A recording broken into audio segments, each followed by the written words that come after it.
জন্মাষ্টমী যেহেতু আর মোটে একদিন বাকি, আর এই বৃষ্টির ওয়েদারে ভাবছিলাম কি করব, তাই দুপুর থেকে দোলনাগুলোকে রং করতে বসে গেছিলাম। এই দোলনাটা আমার দুপুরেই কমপ্লিট হয়ে গেছিলো, কিন্তু তখন ভিডিও করব ভাবিনি। আর সন্ধেবেলা যখন বসছিলাম ছোট দোলনাটা রং করার জন্য, তখন ভাবলাম একটা ভিডিও করেই ফেলি। অনেক দিন ধরে ইউটিউবে সেরকম কোনো আমি অ্যাক্টিভ ভিডিও দিতে পারছি না।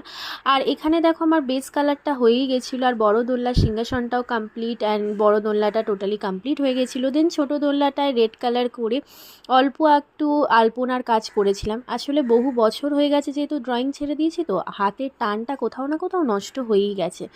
কিন্তু তাও বাড়িতে সবসময় তুলি আর রং আমার কাছে অ্যাভেলেবেল থাকে, ওই আর কি। পুরনো অভ্যাস কি এত তাড়াতাড়ি ভোলা যায় বলো? তো এখানে লাস্টে আমি একটু ডটস দিয়ে কমপ্লিট করছিলাম ডিজাইনটা। তো কেমন লাগলো তোমাদের দুটো দোলনার ডিজাইন বা রং করাটা, তোমরা কিন্তু অবশ্যই কমেন্ট করে জানিও। আর ভিডিওটা ভালো লাগলে লাইক করো, আর চ্যানেলটা সাবস্ক্রাইব করো। টাটা।